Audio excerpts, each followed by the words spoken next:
ăn cho khỏe.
Chắc là đi xem mà con thì nó có để vào là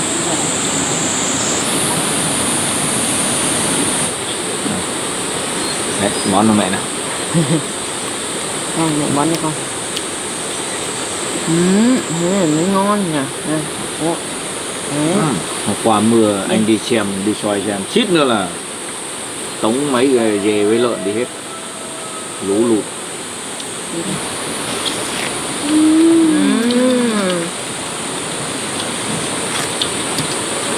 Ngon quá đi à. Hai tay à? Để món cho mẹ đi.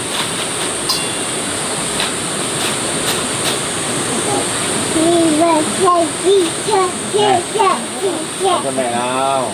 Để con bón này. Đây. Ngon không? Hơi bị ngon. Quá ngon, đúng không?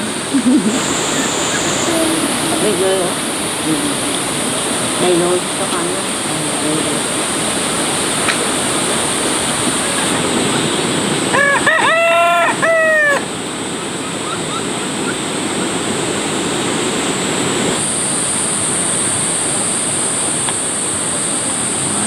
Đi theo bố mẹ làm khơi ránh mưa nào.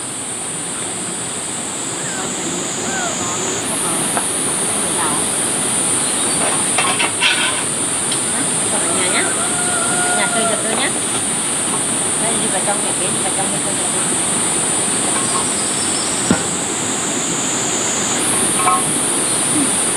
Ôi.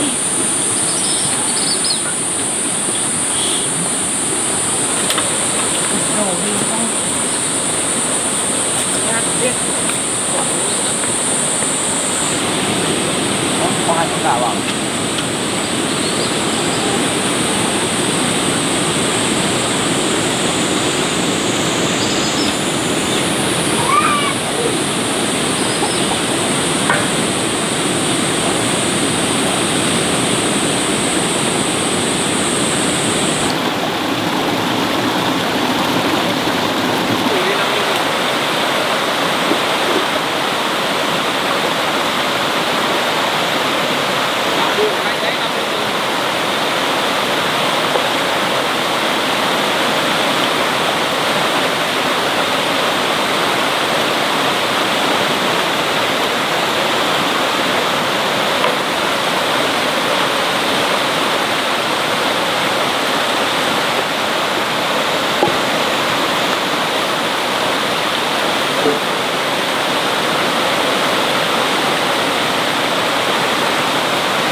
lấy đi đâu đi rồi nhỉ? Bé thấy cái này vào chưa?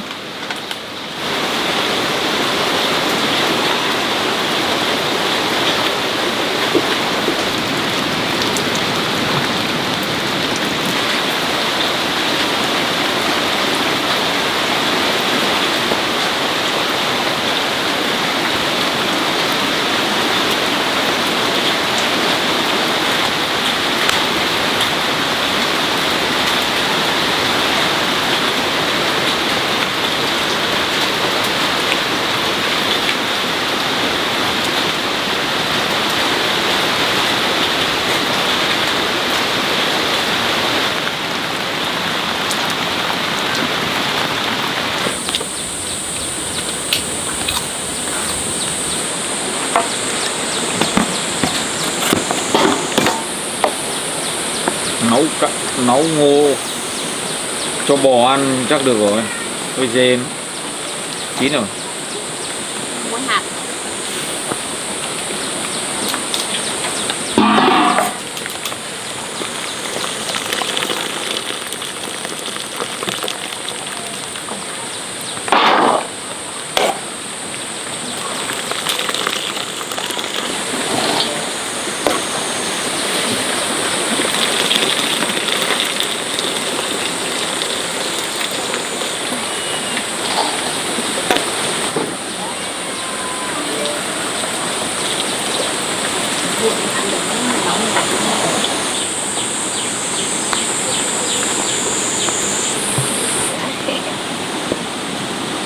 Đây này, ngồi xuống ăn này. Ngon không? Nó lấy một tí cho anh để anh lấy cho con dê.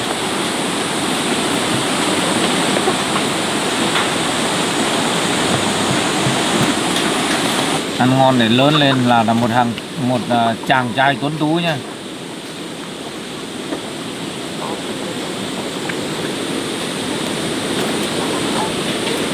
Cái sừng dài này. Lắm này có bắt tu cho nên này sạch tháo.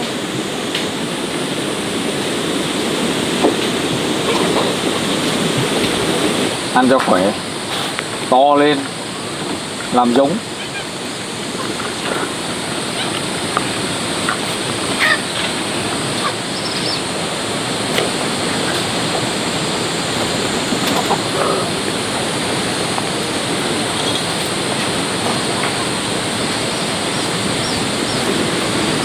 Bò bò.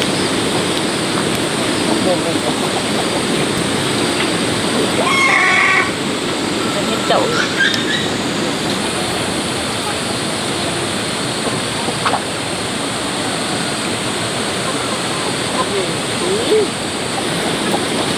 Này, em cầm cái này cho anh.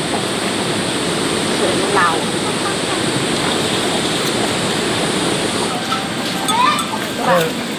Vâng.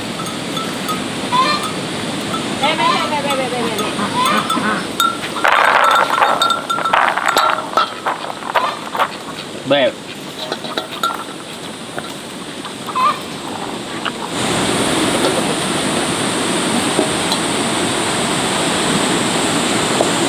Chưa.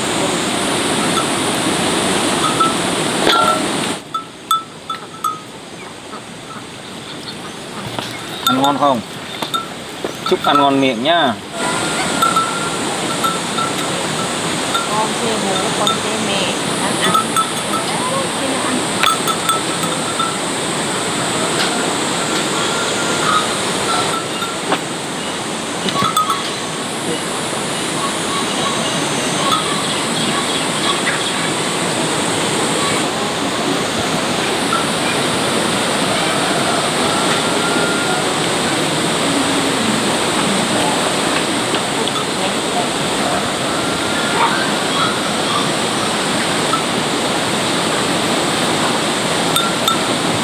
Ăn đây nhá, lấy cho gà ăn nhá.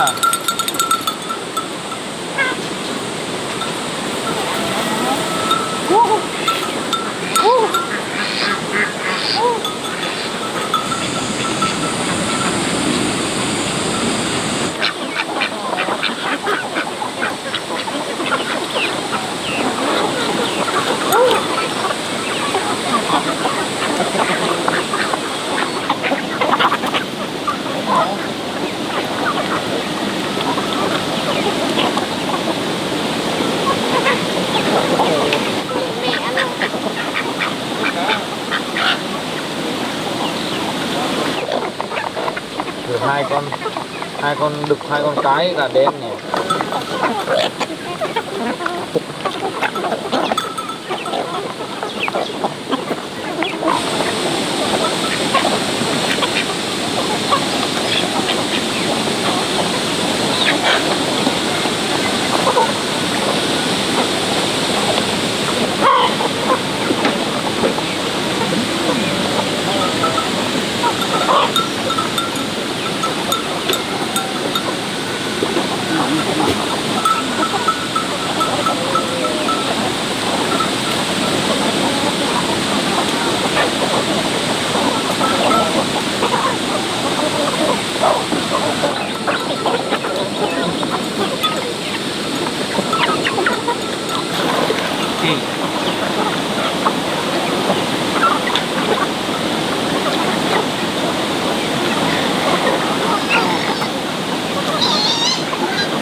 Cậu bí hả?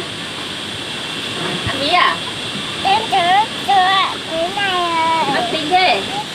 Sắp giấm rồi, chân sắp giấm rồi. Đằng sau quay. Đấy. Đây rồi. Đúng rồi.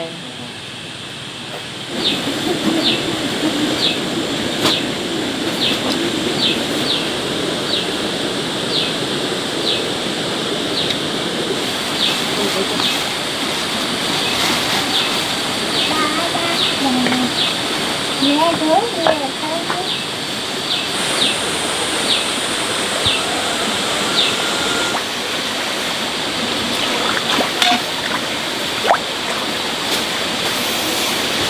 Cái chảo bây giờ đẹp thật đấy. Có mỡ lợn này.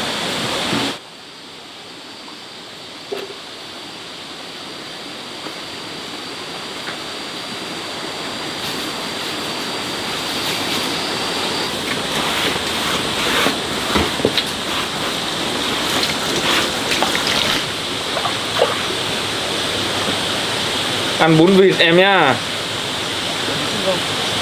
Hôm nay ngày mưa ăn bún vịt cho ngon.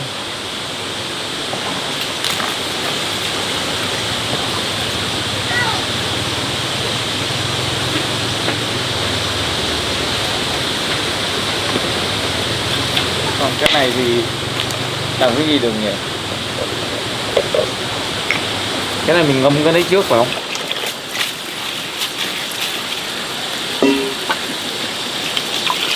Bún như thế này là sợi to chưa nhỉ? Hay là sợi bình thường? To rồi.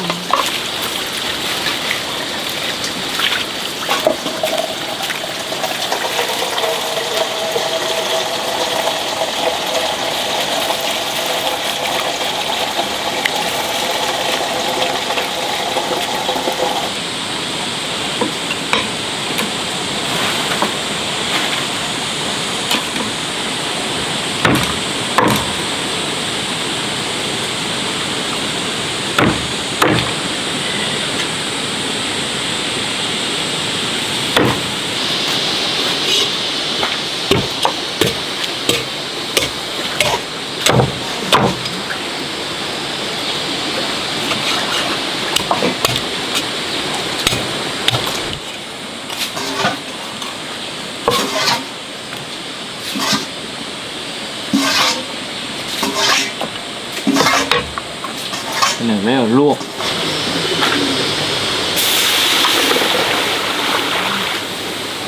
Đổ xuống là sôi luôn ấy. Sôi luôn chưa? Bán.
con chó mình bấm nó lại ha, nó gâu gâu gâu đấy. Băm nhiều người không biết băm, nó toàn xương, ăn xương biến thành thịt rồi mới được.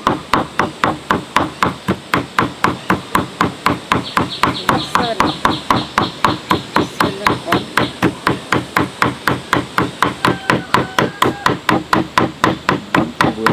cho một quý đi ra.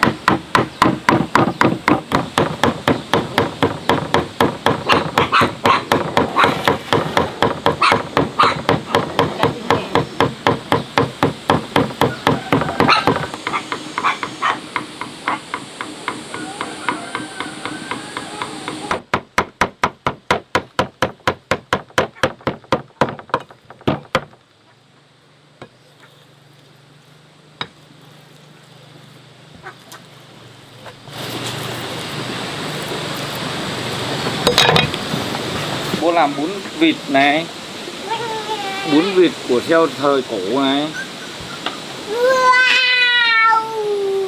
thơm lắm.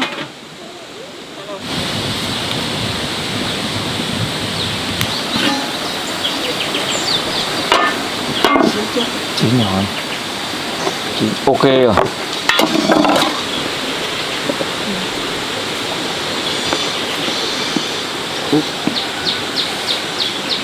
Ăn nóng quá.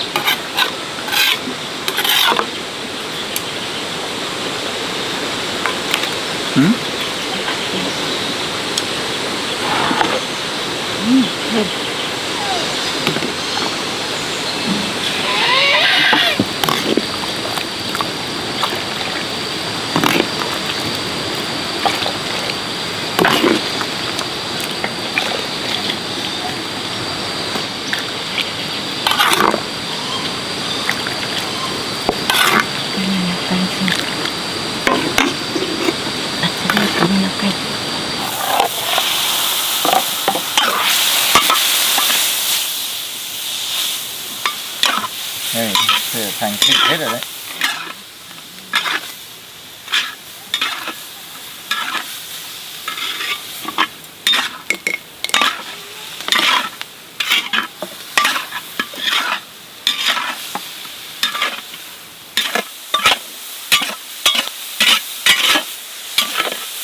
Cái này là bún này ngon lắm ấy, làm kiểu thời cổ xưa ấy. Cái này cổ xưa là ngày rằm mới được ăn đấy em ạ. Còn bất thường đá bánh rồi là Rằm ăn bún vịt là ngon nhất nhỉ, nhớ đời luôn đấy. làm bánh rồi làm cá ngay luôn.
Bún quế, bún này xê đó.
Nước sôi đấy.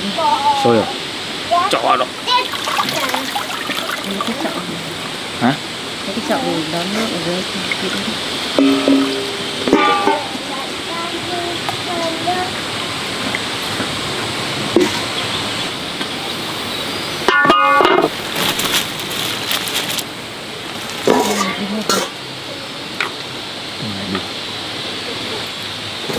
Nấu thêm sắn ở đấy nha.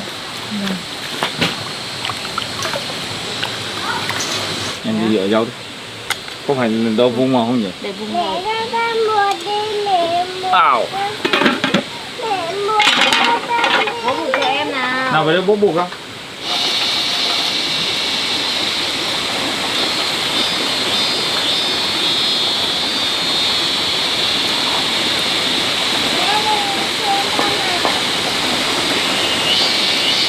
Buộc à? Con buộc tay làm gì? Buộc tay làm gì? Tay.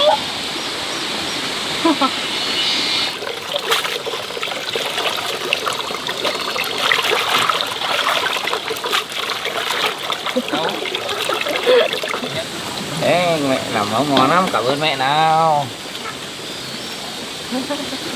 Đấy, Con giận không? Hả? trước gì được em nấu cho anh mãi ngon này nhỉ. Cần em hết nấu mà đừng nấu đâu. Đây, con này, vào đây bắt lấy với mẹ nữa này. Đập lưng cho mẹ này. Bố đập lưng cho mẹ à. Ăn cho lưng cứng thêm.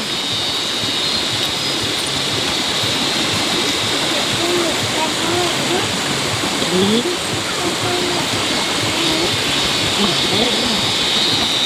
Đi thôi. Làm một cái mưa xong rồi đập lưng. Đây đây đây đây. Đâu vào đây đi con. Đâu vào sạch rồi. Cất đi. Đâu vào đấy. Đâu vào sạch rồi. Lại lấy rửa cái thác chứ. Có cái hát này. Cốc đấy là gì? Này cái này. Nó lấy nước cho mẹ rửa rau chứ. Mẹ ra cái này đi. Đấy. Đây. Của con đâu mẹ.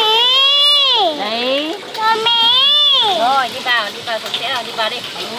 Bún ăn đi.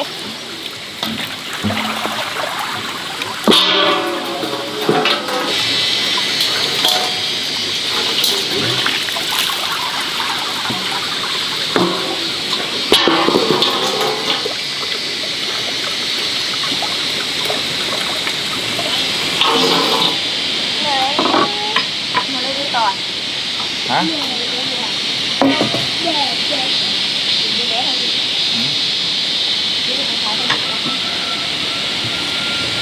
Thầy chưa đi.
giờ dép vào xong ăn bún.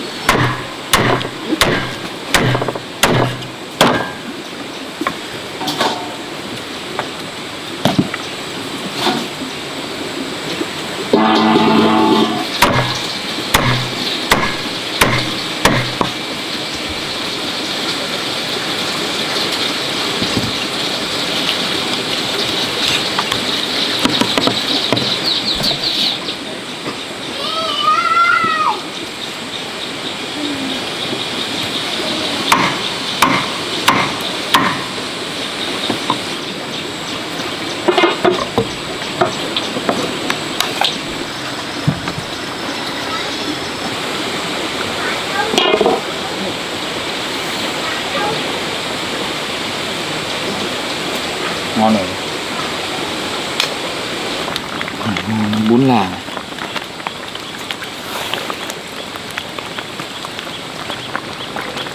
Ấy. Ngon nhỉ, nhìn ngon đấy. Nhìn ngon như kiểu bún nhỉ.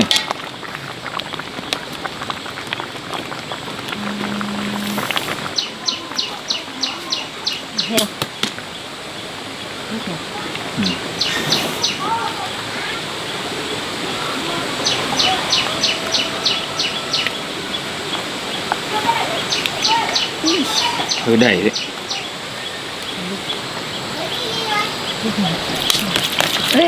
Ô, đầy rồi. Nhấc lên nhá.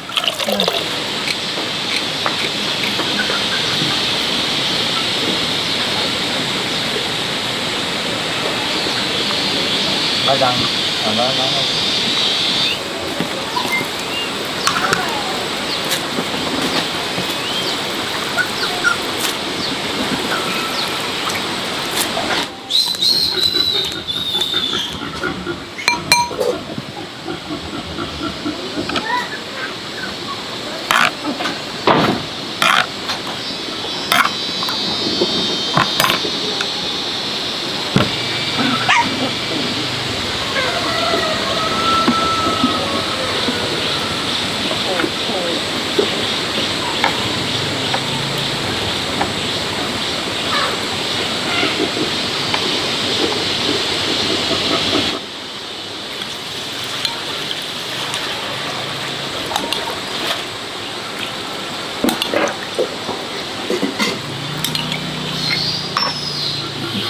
ừ.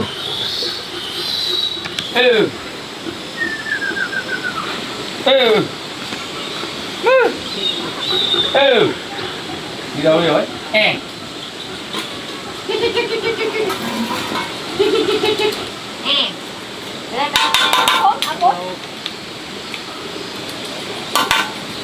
Nào. Chim ơi. Ăn nào đây này bạn ơi, đấy. Ăn rồi.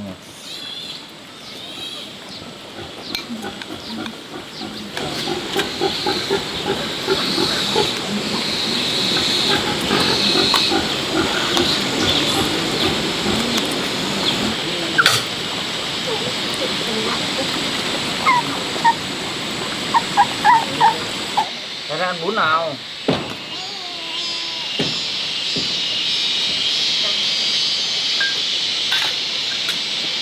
Ngon không? Ngon à?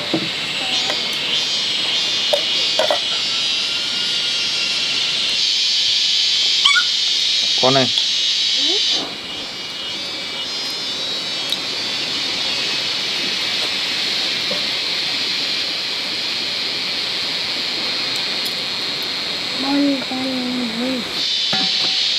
Chọn canh cho con nhá. Canh này ngon lắm đấy.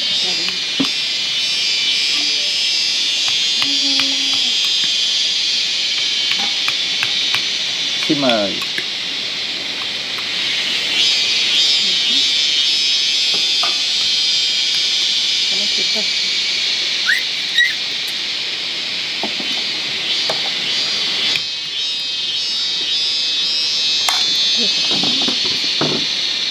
Ngon lắm đấy. Không mùi vịt hả? Ok, xin mời. Miếng ngon này, để anh gắp cho em miếng nào. Con này ngon không? Hả? Ngon không? Mẹ làm nấu ngon quá nhỉ. Xin mời em nhé. Mời con nhá.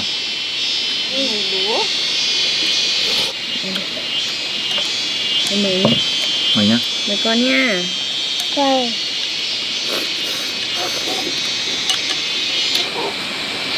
Xin chào đấy. Hả? Cho chân em gọi đây chín bớt.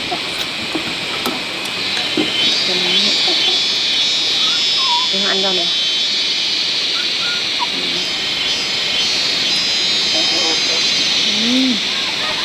Ngon ngon. Thịt